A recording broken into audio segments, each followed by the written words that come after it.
ጤና ይስጥልኝ የተወደዳችሁና የተከበራችሁ የኢትዮኒውስ ቤተሰቦች እንደምናላችሁ ሰላምታችን በያላችሁበት ይድረስ። እነሆ አዳዲስና ወቅታዊ መረጃዎችን አዘጋጅተን ወደ እናንተ ማድረስ ጀምረናል።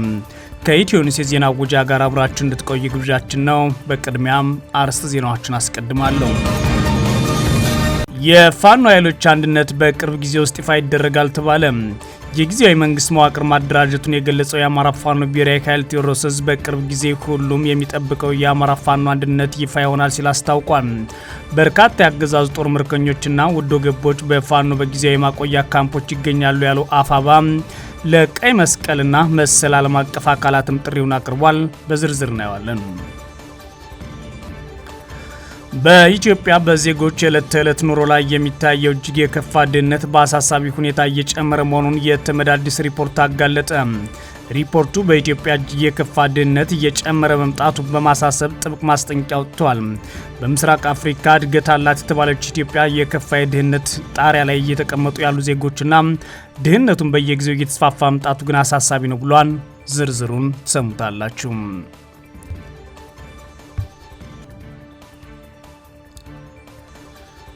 በአማራ ክልል ለዜጎች እርዳታ ለመስጠት ሃይማኖታቸውን እንዲቀይሩ የሚጠይቁ የበጎ አድራጎት ድርጅቶች መስፋፋታቸው ተሰምቷል። አመልድ የተሰኘው ድርጅት በአንዳንድ አካላት አማካኝነት የሰዎችን ሰብአዊ ክብር፣ እምነትና ሞራል ባልጠበቀ መልኩም ሰብአዊ ድጋፎችን የእምነት ማራመጃና ማስፋፊያ መሳሪያ አድርጎ የመጠቀምና ተረጂዎችን ለተጽዕኖ መዳረግ የሚያስችሉ አሰራሮችን የዘረጉ ድርጅቶች አሉ በማለት ይፋ አድርጓል። በዝርዝር እንመለከተዋለን። የአሜሪካ ግዙፍ የነዳጅ ኩባንያ ቬንዙዌላ ኢንቨስት የሚደረግባት አይደለችም ሲሉ ለትራምፕ መናገራቸው ተሰማ። የዩናይትድ ስቴትስ ፕሬዝዳንት ዶናልድ ትራምፕ በቬንዙዌላ መዋለ ንዋይ ለማፍሰስ ከነዳጅ ኩባንያዎች $100 ቢሊዮን ቢጠይቁም ያገኙት ምላሽ ግን ያልጠበቁት ሆኖባቸዋል ብሏን ቢቢሲ። የተወደዳችሁና የተከበራችሁ የኢትዮኒውስ ቤተሰቦች አብራችሁ ውስጥ ቆዩ። እነዚህና ሌሎች ትሰማላችሁ። መልካም ቆይታ ይሁንላችሁ። የፋኖ ኃይሎች አንድነት በቅርብ ጊዜ ውስጥ ይፋ ይደረጋል ተባለ። የጊዜያዊ መንግስት መዋቅር ማደራጀቱን የገለጸው የአማራ ፋኖ ህዝባዊ ኃይል ቴዎድሮስ ዕዝ በቅርብ ጊዜ ሁሉም የሚጠብቀው የአማራ ፋኖ አንድነት ይፋ ይሆናል ሲል አስታውቋል። በርካታ የአገዛዝ ጦር ምርኮኞች፣ ወዶ ገቦች በፋኖ በጊዜያዊ ማቆያ ካምፖቻችን ይገኛሉ ያለው አፋባ ለቀይ መስቀልና መሰል ዓለም አቀፍ አካላትም ጥሪ አቅርቧል። ጥር 2 2018 ዓ.ም በጎጃም ቀጠና የሚገኘው የአማራ ፋኖ ብሔራዊ ኃይል ቴዎድሮስ ዕዝ የአደረጃጀት ማሻሻያ አድርጎ ማጠናቀቁን በማስመልከት የዕዙ ወታደራዊ አዛዥ ዝናቡ ልንገረው በሰጠው መግለጫ በጉጉት የሚጠበቀው የፋኖ አንድነት የመጨረሻ ክፍታ ላይ የደረሰ ሲሆን በቅርብ ጊዜ ውስጥ ትልቁን ብስራት ይዘን እንመጣለን ሲል አስታውቋል። አፋባ ቴዎድሮስ ዕዝ ለወራት የአደረጃጀት ማሻሻያ ሲያደርግ መቆየቱን ያስታወቀው ወታደራዊ አዛዥ ዝናቡ ልንገረው አደረጃጀቱ ህዝባዊ ትግሉን ወደ ላቀ ድርጅታዊ ቁመና የሚያሸጋግርና ለህዝቡ ሁነኛ ዋስትና ለሀገራችንም ታማኒ የቀጣይ ስርዓት ኃይል መሆናችን የሚያረጋግጥ መዋቅራዊ ማሻሻያ ተከናውኗል ብሏል። በዚህም አፋባ ቴዎድሮስ ዕዝ ከአካል እስከ ዕዝ እንደገና በመዋቅራዊ ማሻሻያ በ5 ኮር በ15 እግረኛ ክፍለ ጦር እንዲሁም በአንድ ኮማንዶ ክፍለ ጦርና ሻለቆች መደራጀቱን ነው የዕዙ ወታደራዊ አዛዥ ጨምሮ ያስታወቀው። በተጨማሪም የህዝብ አስተዳደርና የኃይላችን ኃላፊነት እንዲሁም ግንኙነት በግልጽ በመለየት የጊዜያዊ መንግስት አስተዳደር ማደራጀት ተችሏል ነው ያለው ቴዎድሮስ ዕዝ። የአማራ ህዝብ ቁጣ መነሻ ምክንያት የገጠመው የህልውና አደጋ ቢሆንም የአደጋው ከመቀልበስ ባሻገር ግዙፍ ራዕይ ያነገበ ህዝባዊና ሀገራዊ እንዲሁም ቀጠናዊና ዓለም አቀፋዊ መሻቶችን ቀርጿል ያለው አርበኛ ዝናቡ ልንገረው የብልጽግና አገዛዝ ጥቃትን በመመከት ሊያድርስ ያቀደውን የዘር ማጥፋት መጠን ከመቀነስ ባሻገር በወታደራዊ ፖለቲካዊና ኢኮኖሚያዊ እንዲሁም መረጃና ዲፕሎማሲ መስኮች አገዛዙን አዳክመነዋል ብሏን በመግለጫው የብልጽግና አገዛዝ ከኢትዮጵያ አልፎ አጎራባች ሀገራትንም እያተራመሰ መሆኑን ያስታወቀው የአፋባ ቴዎድሮስ ዕዝ ወታደራዊ አዛዥ ዝናቡ ልንገረው አሁን ላይ ይህ የአገዛዝ የሚታገለው ማህበረሰብ መበራከቱ ለሀገራችን ሙሉ ቀጠናው ተስፋን አጭሯል ባይ ነው። ይህ ሁኔታ አገዛዙን አስጨንቆታል ሚላን አርበኛ ወታደራዊ የፋኖ አመራሩ አክሎም የጸረ አገዛዝ ማህበረሰቡ አካላት ከነበረው ቀርፋፋ አካሄድ የተላቀቀ ትብብር በማድረግ ከቀጠናው የጸረ ብልጽግና ኃይሎች ጋር መቀናጀት እንዲፈጠር ጠይቋል። በአማራ ፋኖ ብሔራዊ ኃይል በኩልም የህዝብና የሀገር ጥቅም ለሚያስከብር ትብብር ሁሌም ዝግጁ ነን ሲል ነው ዝናቡ ልንገረው መግለጫ ያስታወቀው። የአማራ ፋኖ ቴዎድሮስ ዕዝ አክሎም ከብልጽግና ብልጽግና አገዛዝ ጋር ሆነው በህዝብ ላይ በደል ሲፈጽሙ ተባባሪ አስፈጻሚ የሆኑ የጸጥታ አካላት ወደ ህዝብ በመወገን የፋኖ ኃይሎች ተቀላቀሉ የሚል ጥሪ ማስተላልፏል። አስተላልፉን አስተካክሎ ለህዝብ ውግና በመቆም የፋኖ ኃይሎች ትግል ለመቀላቀል ማንኛውም አካል ምህረት እናደርጋለን ያለው አፋባ ማዕከላዊ ኮማንድ አባልና የቴዎድሮስ ዕዝ ወታደራዊ አዛዥ ዝናቡ ልንገረው ነው። በሌላ በኩል በተለያዩ ጊዜያት በአገዛዙ ጦርና ፋኖ ኃይሎች መካከል በተደረገ ውጊያ በፋኖ የተማረኩት የአገዛዙ ወታደሮች ወዶ ገብ የጦር አባላት በቴዎድሮስ ዕዝ ጊዜያዊ ማቆያ ካምፖች እንደሚገኙ ያስታወቀው ዙም ቀይ መስቀልና መሰል ዓለም አቀፋዊና የሰብአዊ መብት ተቋማት ፈጣን ሰብአዊ ድጋፍ እንዲያደርጉ እንዲረክቧቸውም ጥሪ አቅርቧል። በኢትዮጵያ በዜጎች የዕለት ተዕለት ኑሮ ላይ የሚታየው እጅግ የከፋ ድህነት በአሳሳቢ ሁኔታ እየጨመረ መሆኑን የተመድ አዲስ ሪፖርት አጋለጠ። ሪፖርቱ በኢትዮጵያ እጅግ የከፋ ድህነት እየጨመረ መምጣቱን በማሳሰብ ጥብቅ ማስጠንቀቂያ ሰጥቷል። የተባበሩት መንግስታት የኢኮኖሚና ማህበራዊ ጉዳዮች መምሪያ ባወጣው ትንበያ መሰረት ኢትዮጵያ በ2026 የ6.3 በመቶ እድገት ታስመዘግባለች ይላል። ይህ ግምት ቀጠናው ካለው የ5.8 በመቶ አማካይ እድገት በላይ ቢሆንም የእድገት ፍሬ ግን ወደ ታችኛው የህብረተሰብ ክፍል እየደረሰ አይደለም ብሏል ሪፖርቱ። የኢትዮጵያ ዋና እድገት በምስራቅ አፍሪካ ካሉ ሀገራት መካከል ጠንካራ ከሚባሉት አንዱ ሆኗል የሚለው ድርጅቱ ይህ እድገት የተገኘው በተረጋጋ የግብርና ምርታማነት እንደ ወርቅ ባሉ የንግድ ሸቀጦች ላይ በታየ ተመራጭ ዋጋና በአገር ውስጥ ፍላጎት መጨመር ብቻ ነው ይላል። እነዚህ ስኬቶች በዓለም አቀፍ የገንዘብ ድርጅት IMF ፕሮግራም ስር በተተገበረ ታላላቅ የኢኮኖሚ ማሻሻያዎች የተደገፉ መሆናቸው ሪፖርቱ አብራርቷል። ነገር ግን የሁሉ ስኬት ቢመዘገብም በኢትዮጵያ እጅግ የከፋ ድህነት እየጨመረ መምጣቱን በማሳሰብ ጥብቅ ማስጠንቀቂያውን ሰጥቷል። እንደ ሩዋንዳና ቤኒን ያሉ ሀገራት የኢኮኖሚ እድገታቸው ድህነት ለመቀነስ የተጠቀሙበት፣ በኢትዮጵያ ግን የእድገቱ ፍሬ ወደ ታችኛው የህብረተሰብ ክፍል በሚፈለገው ልክ አልደረሰም ብሏል። በተለይም በከተሞች በየዓመቱ የሚታየው የ3.5 በመቶ የህዝብ ቁጥር እድገት በመሰረተ ልማት በቤትና በመሰረታዊ አገልግሎቶች ላይ ከባድ ጫናን ፈጥሯል ብሏል። ይህም የከተማ ኑሮ ለብዙ የማይቀመስ አድርጎታል ይላል የተመድ ሪፖርት። እንደ አውሮፓውያን አቆጣጠር በ2025 መገባደጃ ላይ የዓለም አቀፍ የእህል ዋጋ ቢረጋጋም የኢትዮጵያ ዓመታዊ የምግብ ዋጋ ግሽበት ግን ከ10 በመቶ በላይ ሆኖ መቀጠሉ ሪፖርቱ አስታውሷል። ይሁን እንጂ የኢትዮጵያ ስታቲስቲክስ አገልግሎት እንደገለጸው የታህሳስ ወር አጠቃላይ የዋጋ ንረት ከ10 በመቶ በታች ዝቅ ብሎ 9.7 ነው ብሎ ነበር። የተቋሙ ሪፖርት እንደሚያሳየው ከሆነ አሁን ላይ እየታየ ያለው ግሽበት በአገሪቱ እየጨመረ ባለው ፈጣን የከተሞች መስፋፋት ምክንያት ጭምር ተባብሷል። በዚህም ወደ ከተሞች የሚደረገው ፍልሰት ሲጨምር ለመኖሪያ ቤትና ለመንግስት አገልግሎቶች ያለው ፍላጎት ከአቅርቦቱ በላይ በመሆኑ የከተማ ኑሮን በጣም ውድ አድርጎታል ይላል። ከዚህም በተጨማሪ ቀልጣፋ ያልሆነ የአቅርቦት ሰንሰለትና ከፍተኛ የትራንስፖርት ወጪ በከተማው ነዋሪ ላይ የምግብ ዋጋ እንዲጨምር ማድረጉ ብቻ ሳይሆን ነዋሪዎች የሚመገቡት የምግብ አይነትና መጠን እንዲቀንስ አስገዳጅ ሆኗል ብሏል የተመድ ሪፖርት። ኢትዮጵያ ካለባት የውጭ ዕዳ ክፍያ ጫና በተጨማሪ ከዓለም አቀፍ ለጋሾች የሚገኘው ይፋ የልማት እርዳታ እየቀነሰ መምጣት ለሀገሪቱ ተጨማሪ የፋይናንስ ስጋት እየፈጠረ መምጣቱ ገልጿል። ሪፖርቱ ጨምሮም ይህም ለልማት መዋል የሚገባው ሀብት ለዕዳ ክፍያ እንዲውል አስገድዶታል ብሏል።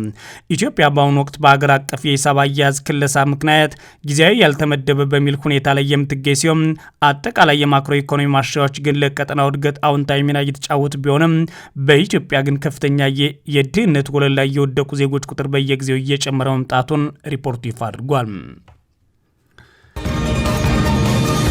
በአማራ ክልል ለዜጎች እርዳታ ለመስጠት ሃይማኖታቸው እንዲቀይሩ የሚጠይቁ ድርጅቶች ምራቸው ተሰምተዋል።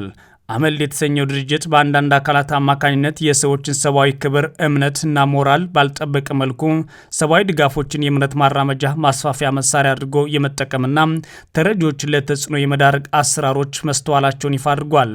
አመልድ ኢትዮጵያ የተሰኘው ድርጅት እንደሚለው አንዳንድ ድርጅቶች ሰብአዊ እርዳታን አላግባብ ለእምነት ማስፋፊያ በአማራ ክልል እየዋሉት ይገኛሉ።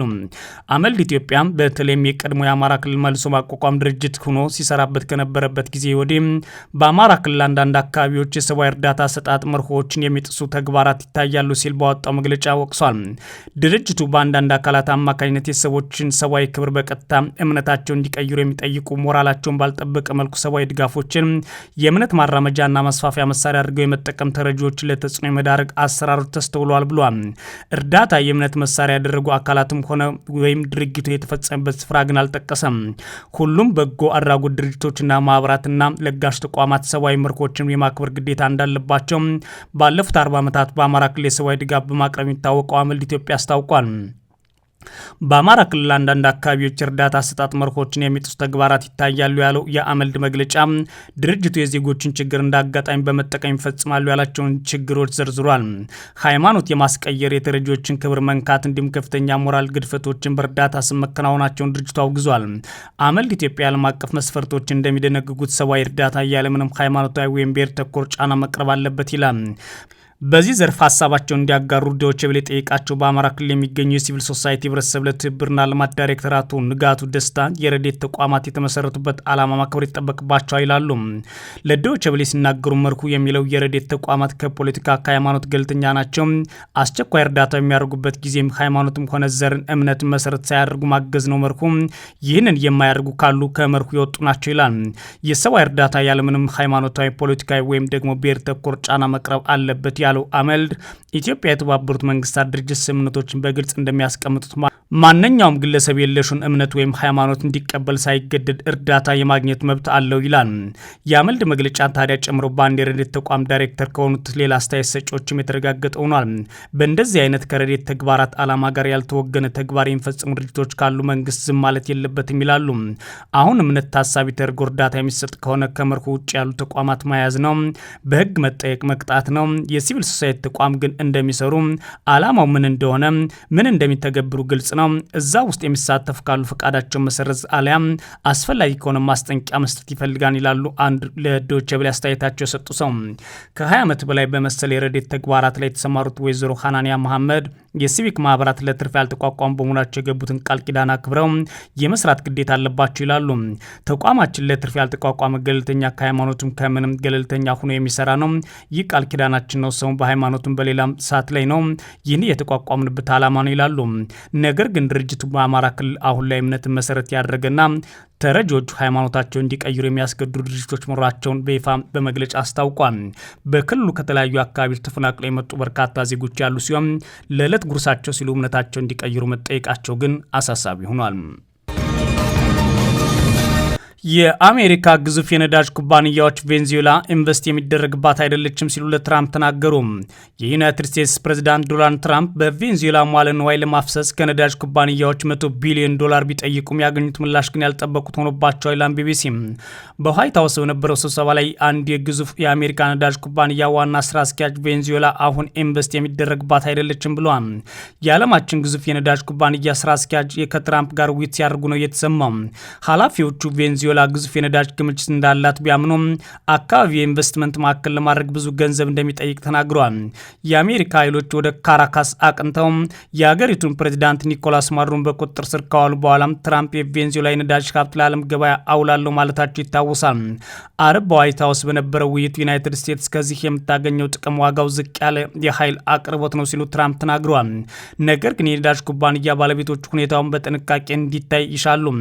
ከአሜሪካ ግዙፍ የነዳጅ ኩባንያዎች አንዱ የሆነው ኤክሶን ዋና ስራ አስኪያጅ ዳረን ውድስ 2 ጊዜ ንብረታቸው ተወርሶብናል፣ 3ኛ ጊዜ ስንገባ ትልቅ ለውጥ እንሻለን፣ ሀገሪቱ አሁን ባለው ሁኔታ ኢንቨስት የሚደረግባት አይደለችም ይላሉ።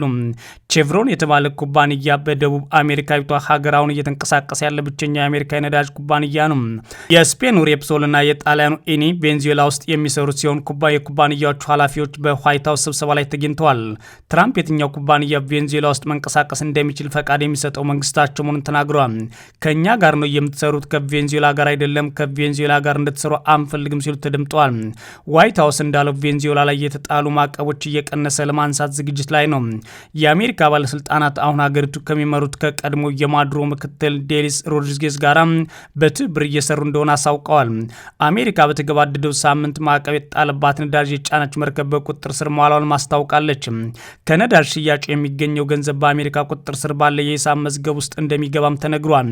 ትራምፕ አርብ ዕለት የፈረሙት ፕሬዝዳንታዊ ትዕዛዝ የአሜሪካ ፍርድ ቤቶች ከቬንዙዌላ ነዳጅ ሽያጭ የሚገኝ ገንዘብ እንዳይንቀሳቀስ እንዳያግዱ ያስገድዳል። የቬንዙዌላ የነዳጅ ምርት በተለይም ባለፉት 10 ዓመታት በዝቅተኛ ኢንቨስትመንትና በአሜሪካ ማዕቀብ ምክንያት በከፍተኛ ሁኔታ ቀንሷል። የዓለማችን ቁጥር 1 የነዳጅ ክምችት ያላት ሀገር በቀን 1 ሚሊዮን በርሜል ነዳጅ የምታመርት ሲሆን ይህም ከዓመት አቅርቦት ሲነጻጸር 10 በመቶ ነው።